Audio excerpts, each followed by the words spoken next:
Praise the Lord दोस्तों, सत्य तुम्हें स्वतंत्र करेगा। भाई और बहनों, इस वीडियो में एक बार फिर से हम आपका दिल से स्वागत करते हैं। दोस्तों, जैसे हम टॉपिक में चल रहे हैं रैप्चर के बारे में, कंटिन्यू हमने सुना है और अब हम यहाँ तक पहुंचे हैं कि हमें सोए हुओं को जगाना समय आ चुका है। और सोए हुओं को जगाने का काम हम सेवादारियों का है, पास्टरों का है, प्रचारकों का है। और अब समय आ चुका है कि जो बाइबल में नए नियम की अंतिम पुस्तक, जो भविष्यवाणी की पुस्तक है, प्रकाशित वाक्य, उसको समझना हमें बहुत जरूरी है। क्योंकि प्रकाशित वाक्य की बातें बिल्कुल अलग है, हमें समझना बहुत जरूरी है। क्योंकि वो भविष्यवाणी की पुस्तक है, जो नहीं हुआ है वो लिखा है, मतलब जो होने वाला है उसके बारे में बाइबल हमें बताता है कि आने वाले समय में, आने वाले दिनों में क्या क्या होगा, कैसे कैसे होगा। तो हम कैसे कैसे उन विपत्तियों से बचने का उपाय निकालें, कैसे बच सकते हैं। तो ये सारी बातें भविष्यवाणी की पुस्तक प्रकाशित वाक्य में लिखी है। और ये मैं समझता हूँ सोने वालों के लिए, जागने के लिए बहुत अच्छी है, काफी है।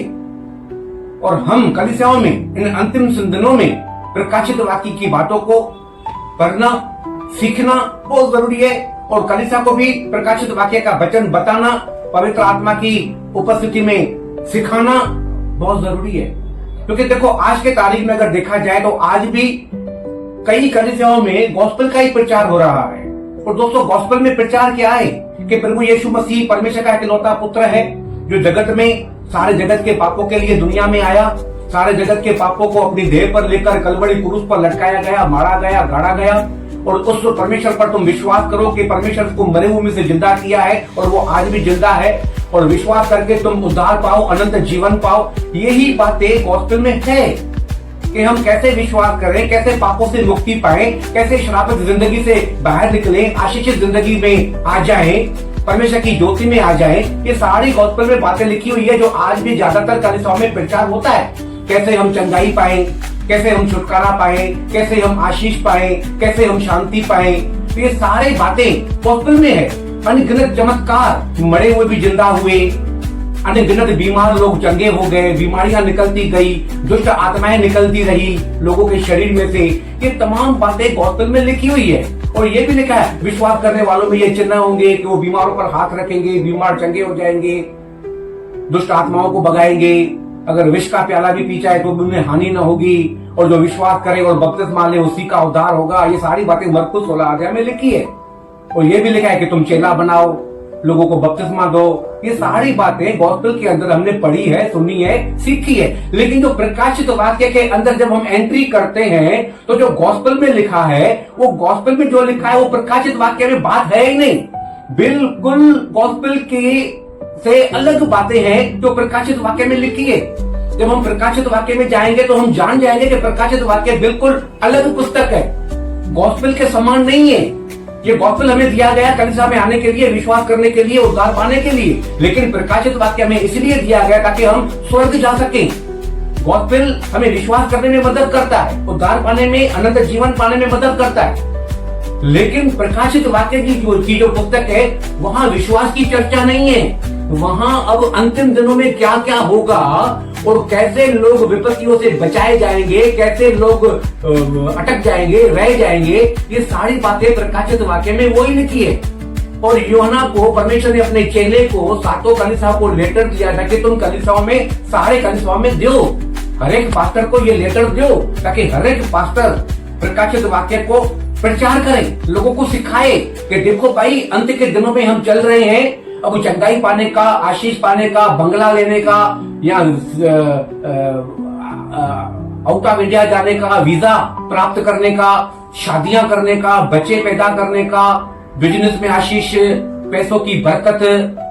तो ये सब बातें अब वो समय नहीं है। अगर आप और मैं समझते हैं, जानते हैं कि अंतिम समय आ चुका है, जैसे कई परमेश्वर के दास बोल रहे हैं 22 तारीख को सितंबर, 23 तारीख को या 24 तारीख को रैप्चर होने वाला है। तो दोस्तों, ये चंगाई, ये आशीष, ये बंगला, गाड़ी, वीजा, नौकरी, छुटकारा, ये हमें स्वर्ग नहीं लेके जाना है।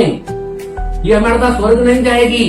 ये आशीष है, ये चंगाई, ये छुटकारा पाना बहुत जरूरी है और कई लोगों ने पाया है और भी पाएंगे, ऐसा नहीं है कि नहीं पाएंगे।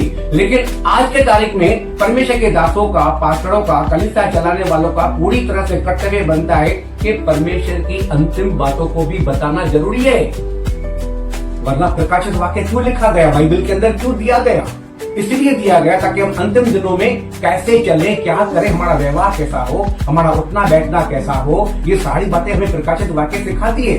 हालांकि गॉस्पेल भी सिखाता है, लेकिन ये बातें, गॉस्पेल की बातें प्रकाशित वाक्य में नहीं है। प्रकाशित वाक्य में टोटली अलग बातें हैं। जैसे कि प्रकाशित वाक्य में लिखा है कि अंतिम दिनों में 21 विपत्तियां आने वाली है। 21 7 सील यानी कि मोहर, 7 तुरैया बजेगी, 7 कटोरे उड़ेले जाएंगे, एंटी क्राइस्ट आएगा। और एंटी क्राइस्ट क्या करेगा, उसको, एंटी क्राइस्ट को कितना समय राज्य करने के लिए पृथ्वी पर दिया गया है, ये सारी बातें, पहला 3.5 साल क्या करेगा, पीछे का 3.5 साल क्या करेगा, ये सारी बातें, भविष्यवाणी प्रकाशित वाक्य में हमको पढ़ने के लिए, सीखने के लिए मिलेगी। एक वचन पढ़ता हूं जो इब्रानियों का लेखक भी बहुत बढ़िया बात कहता है, जो 6 वचन में लिखा है। इब्रानियों 6 अध्याय का पहले वचन से पढ़ता हूं। इसीलिए आओ मसीह की शिक्षा की आरंभ की बातों को छोड़कर हम शुद्धता की ओर आगे बढ़ते जाएं। आरंभ की बातें क्या थी? गॉस्पेल, प्रभु यीशु मसीह दुनिया में हमारे लिए आया, मारा गया, गाड़ा गया, तीसरे दिन जिंदा हुआ, उसी के नाम से तुम बपतिस्मा लो, छुटकारा पाओ, पापों की क्षमा पाओ, उद्धार पाओ, चंगाई पाओ, छुटकारा पाओ। यही तो शुरुआत की बातें हैं। लेकिन यहाँ क्या कहता है इब्रानियों का लेखक? इसीलिए आओ मसीह की शिक्षा की आरंभ की बातों को छोड़कर हम शुद्धता की ओर आगे बढ़ते जाए और मरे हुए कामों से मन फिराने और परमेश्वर पर विश्वास करने और बपतिस्मों और हाथ रखने और मरे हुए के जी उठने और अंतिम न्याय की शिक्षा रूपी नींव फिर से न डालें। यदि परमेश्वर चाहे तो हम वही करेंगे। हम शुद्धता की ओर बढ़े, अब हम आगे बढ़े। हम बार बार उसी बात का प्रचार, बार बार गॉस्पेल का प्रचार, तुम विश्वास करो चंगाई पाओगे, विश्वास करो बरकत पाओगे, कर्जों से आजादी पाओगे, अशांति से आजादी पाओगे, ये सारी बातें आज भी कलीसिया में यही हो रही है। यहाँ इब्रानियों का लेखक कहता है अब हमें आगे बढ़ना है, आगे उसी बातों पर रोके मत रहो। जैसे समय आगे बढ़ता है तो हमें भी आगे बढ़ना है, हमें सिद्धता की ओर आगे बढ़ना है। और प्रकाशित वाक्य की पुस्तक भाई और बहनों हमें सिद्ध बनाएगा, स्वर्ग जाने के लिए तैयार करेगा। हम कल भी प्रकाशित वाक्य की बातों को सीखेंगे कि प्रकाशित वाक्य में परमेश्वर ने हमको क्या क्या सीखने के लिए रखा है। तो गॉड ब्लेस यू दोस्तों, जय मसीह।